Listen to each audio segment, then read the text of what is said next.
Hello friends, শুভ বিকেল। এখন বাজে বিকেল 4টে।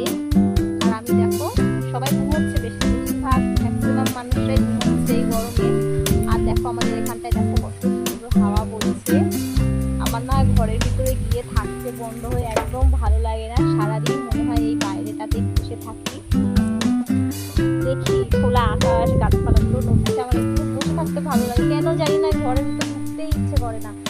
আর দেখো, এই খাওয়া দাওয়া করে কাজকর্ম গুছিয়ে মেয়েরা স্কুল থেকে এলো,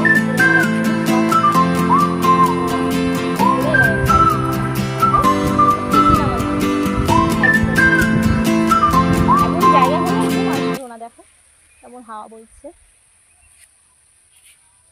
আমার ভালো লাগে না শহরের মতন গ্যাঞ্জাম, তারপরে অল্প জায়গার মধ্যে মনে হয় যেন হাওয়া বাতাস কিছু পাচ্ছি না। আমার একদমই ভালো লাগে না ওরকম জায়গা। কলকাতায় গেলে শুধু মনে হয় কখন আমি বাড়ি যাব, আমার বাড়িতে ফিরে যাব ওই ফ্রেশ হাওয়ায়। দেখো, অনেকে আসে, এসে বলে বাবা তোমার বাড়িটা এমন জায়গা, চারিপাশে কত জঙ্গল গাছপালা, ভয় লাগে না? আমি বলি না, একদমই ভয় লাগে না, আমার আরো ভালো লাগে ফাঁকা ফাঁকা। কোথাও গেলে আমার দম আটকে আসে, শুধু ভাবি আমি বাড়িতে কখন ফিরে যাব ফ্রেশ হাওয়ায়। এই যে পাশে দেখো যমুনা নদী, জলটা বর্ষার সময় একটু বেড়েই থাকে, ভালো লাগে আরো দেখতে।